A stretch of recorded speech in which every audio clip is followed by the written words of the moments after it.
Everybody, welcome back. जैसा कि मैं आप लोगों को सिंथेसिस बता रहा हूँ, सिंथेसिस में फॉर्मेशन ऑफ कॉम्प्लेक्स सेंटेंस बता रहा हूँ। सिंथेसिस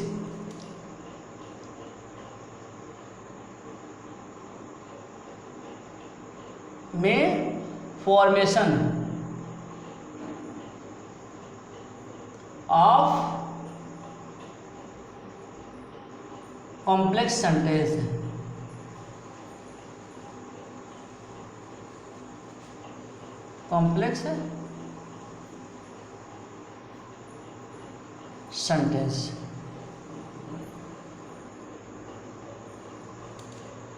और इसमें आपका थर्ड है by using adverb clause.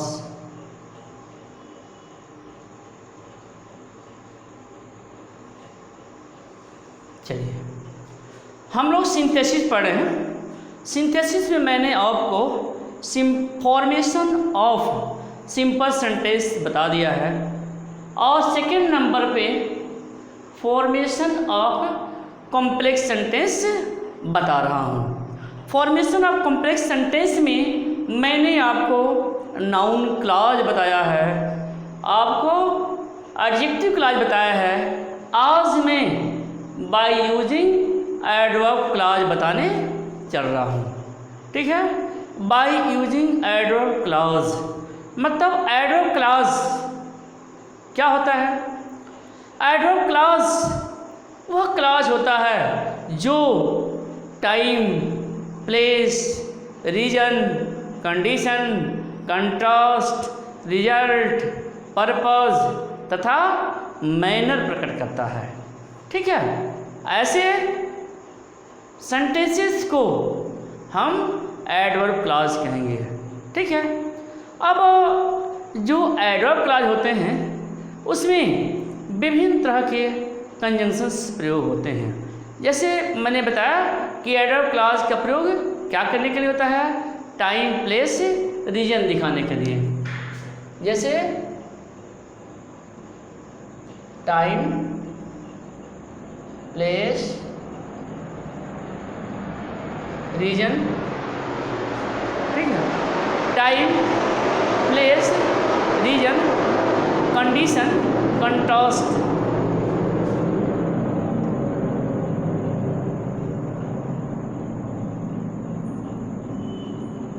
Contrast, result, ये सारे कंडीशन इसके थ्रू दिखाए जाते हैं। इसके साथ साथ पर्पज और मैनर भी है। Purpose, manner.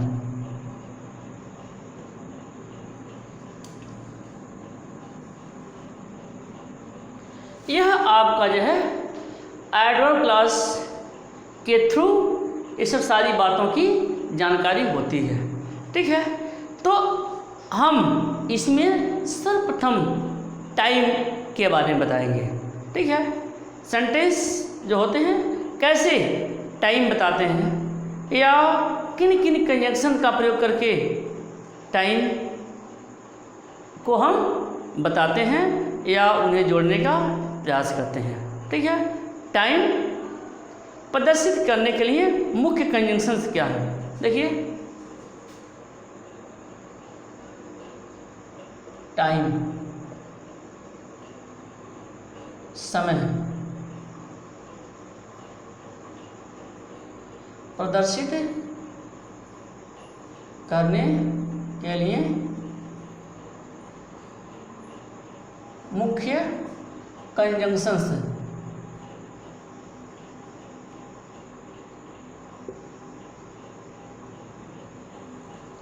ठीक है, समय के बारे में बताना चल रहा हूँ और समय बताने के लिए मुख्य रूप से क्या क्या कंजंक्शंस लगते हैं। जैसे व्हेन लगता है, till, until, before, after, as long as soon as, since आदि।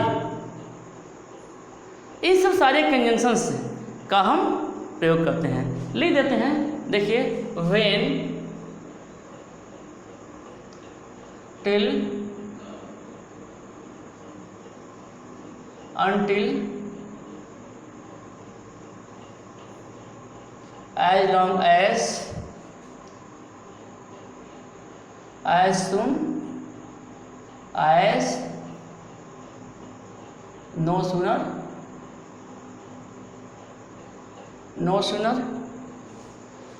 यह जो है आपके मुख्य कंजंक्शन हैं। इनके साथ साथ बिफोर, आफ्टर का भी प्रयोग होता है। ठीक है, ये भी कर लेते हैं।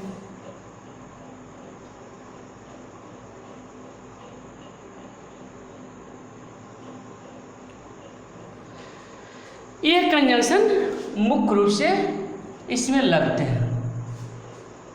ठीक है, टाइम दिखाने के लिए, टाइम प्रदर्शित करने के लिए मुख्य रूप से ये कंजंक्शन से लगते हैं। अब हम सेंटेंस के माध्यम से आपको बताते हैं। ठीक है, जैसे I was taking a sound sleep, it began to rain. ऐसे देखिए,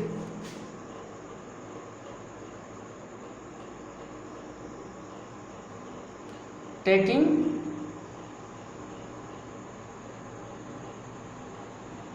अ sound sleep,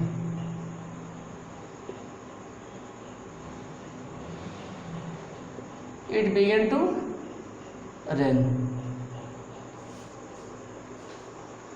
I was taking a sound sleep. It began to rain. ठीक है, इस समय बताया जा रहा है I was taking a sound sleep. मैं गहरी निद्रा में सो रहा था।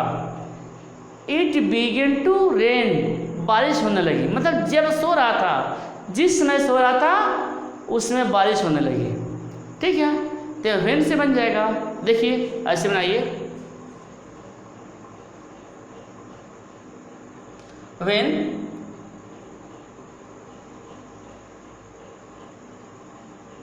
आई was taking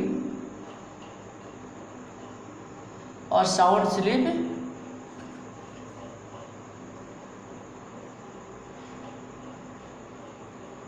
it began to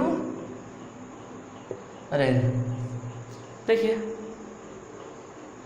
when I was taking a sound sleep, it began to rain. ठीक है, हमने व्हेन का यहाँ पर प्रयोग कर दिया। हम चाहे तो व्हेन यहाँ इसे भी कर सकते हैं, दूसरे तरीके से बना सकते हैं। जैसे देखिए,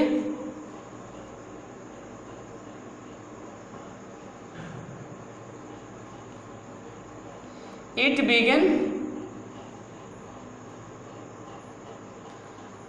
began to rain when I was taking a sound sleep। यह ऐसे भी बन जाएगा, when I was taking a sound sleep, it began to rain। It began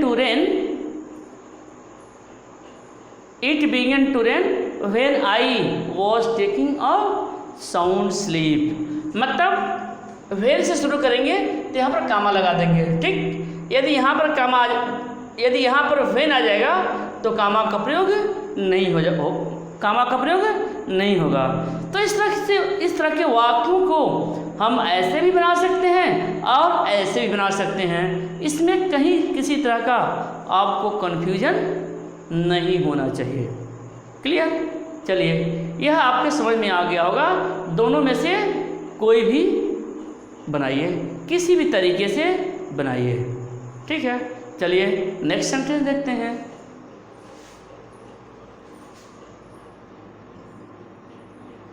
He reached the station। ठीक है, He reached the station। वह station पहुंचा। The train started at once. देखिए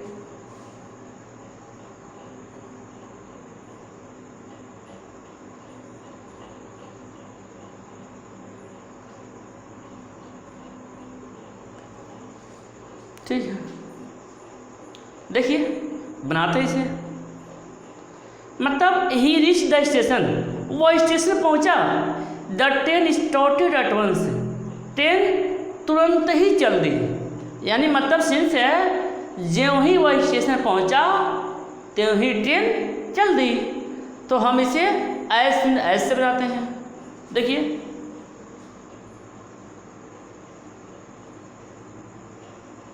as soon as he reached the station, as soon as he reached the station,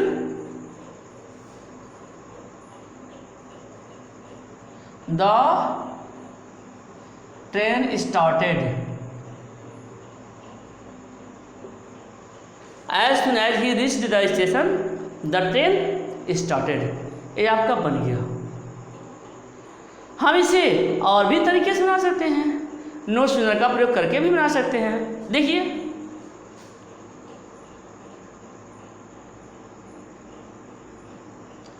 no sooner did he reach the station then the train started।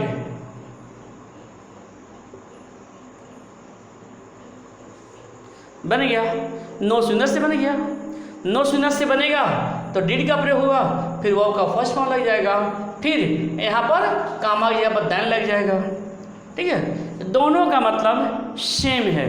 यहाँ पर advance दिया है, इसमें advance का प्रयोग नहीं किया गया है, तो आपको परेशान होने की आवश्यकता नहीं है, क्योंकि एज सुन एज या नो सूनर से ही उसका सेंस आ जाएगा।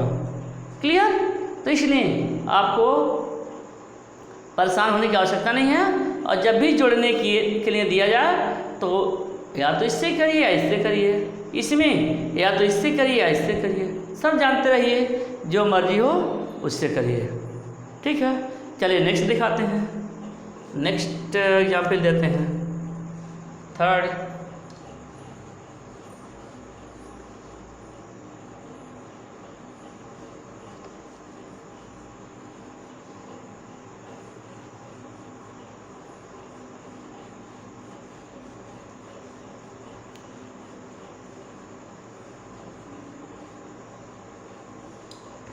थर्ड एग्जाम्पल लेते हैं, जैसे the doctor came the patient had died. देखिए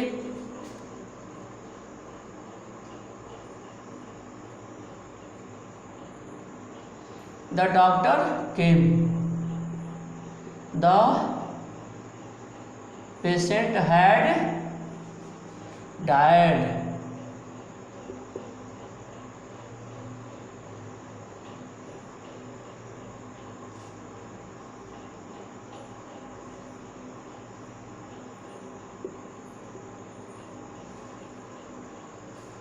चलिए, the doctor came the patient had died.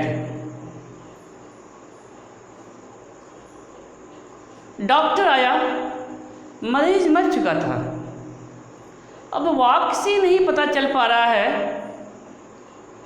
कि डॉक्टर के आने के बाद मरीज मरा या डॉक्टर के आने से पहले ही मरीज मर गया। ये कुछ पता नहीं चल पा रहा है। इस से जो है इन वाक्यों से कुछ पता नहीं चल पा रहा है, इसलिए आप चाहें तो बिफोर से बनाइए या चाहें तो आप आफ्टर से बनाइए, जिससे आप चाहें उससे बनाइए तो बन जाएगा। देखिए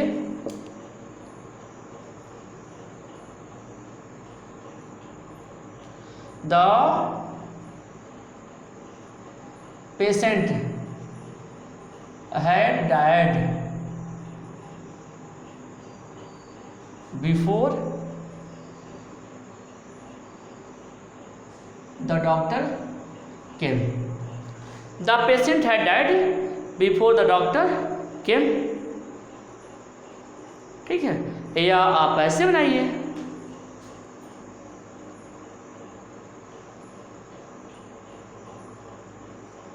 the doctor came after the patient had died. ऐसे बनाइए, the patient had died before the doctor came, या the doctor came after the patient had died. दोनों तरीके से बन गया। ठीक है, चलिए एक नेक्स्ट एग्जाम्पल देखते हैं। जैसे we waited for our guests,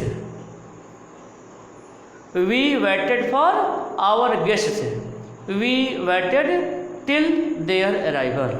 ठीक, we waited for our guests.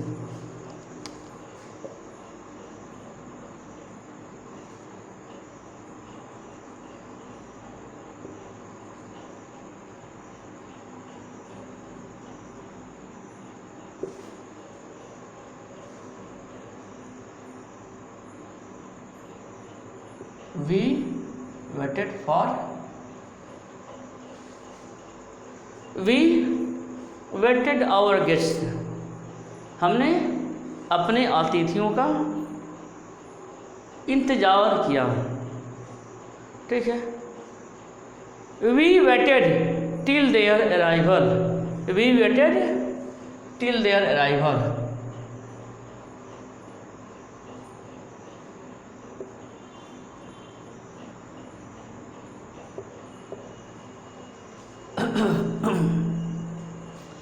तो बनाइए, we waited our guest,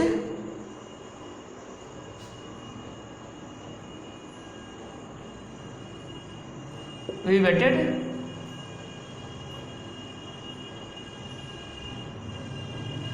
our guest till they arrived. देखिए, इसमें हर हाल में दो फाइनाइट वर्ब तो चाहिए ही चाहिए, इसलिए जो यहाँ अराइवल नाउन है हमने यहाँ पर वर्ब बना दिया, अर्थात इसमें दो वर्ब प्रयोग हो गया, इसलिए यह कॉम्प्लेक्स सेंटेंस हो गया। ठीक, हम इसे दूसरे तरीके से भी बना सकते हैं। देखिए,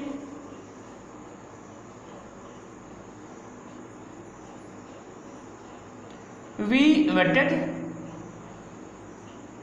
our guests,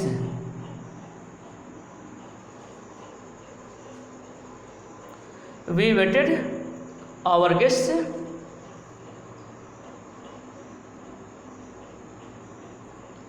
until they arrived।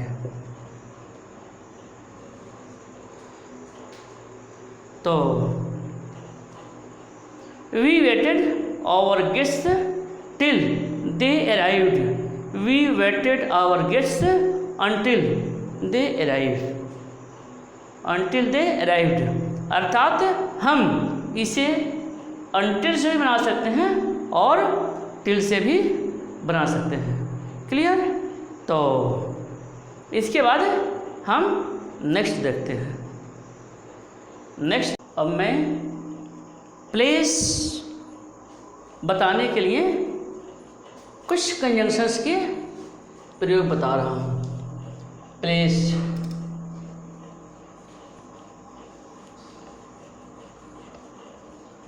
Place में मुख्य रूप से वेयर और वेयर एवर का प्रयोग होता है। स्थान दिखाने के लिए वेयर और वेयर एवर का प्रयोग होता है, जिससे आप देखें।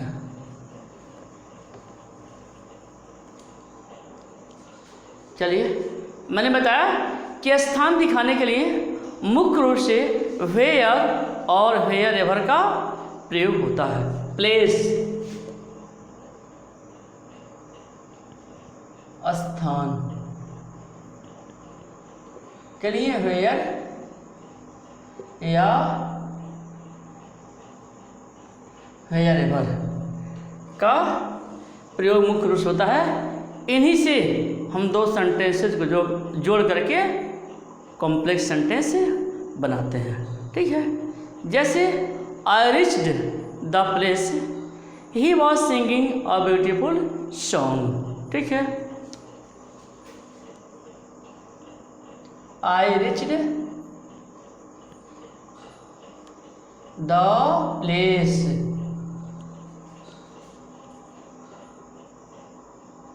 he was singing the beautiful song। देखिए, I reached the place, I reached the place, he was singing the he was singing the beautiful song। ठीक है, तो आप इसे मैंने बताया है मुख्य रूप से वेयर और वेयर एवर का प्रयोग करके बनाएंगे। तो देखिए, I reached the place where he was singing the beautiful song. बन गया। I reached the place where he was singing the beautiful song. बन गया, आपका कोई दिक्कत नहीं है।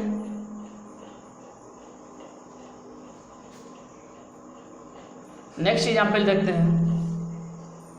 जैसे we went to Agra we saw Taj Mahal.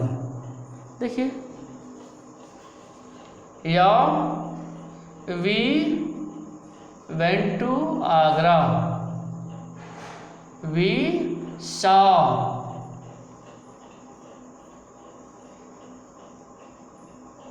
The Taj. चलिए, we went to Agra we saw the Taj, तो बन जाएगा we went to Agra where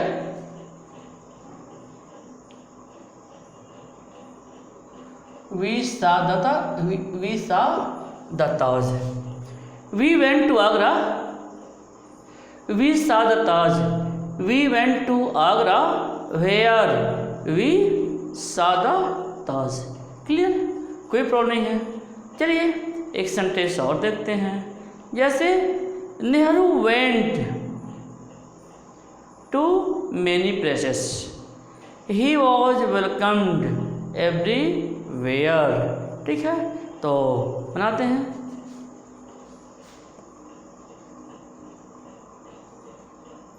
Nehru went to many places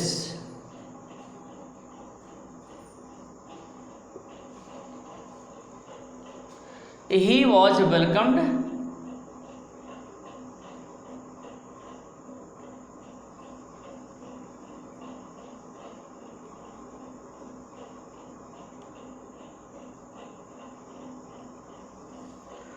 Nehru went to many places he was welcomed everywhere। ठीक है, तो इससे हम वेयर एवर से बनाते हैं, यानी यह बन जाएगा Nehru was welcomed where ever he went. बन जाएगा।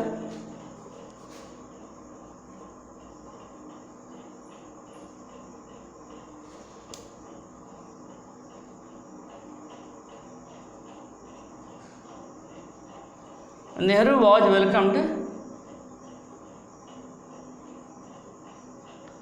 wherever he went. Nehru was welcomed wherever he went. ठीक है, तो इस तरह से where और wherever का प्रयोग करके जो आपका कॉम्प्लेक्स सेंटेंस है यूँ बन जाएगा। क्लियर? तो इस तरह से नेक्स्ट में आपको कल पढ़ाऊँगा।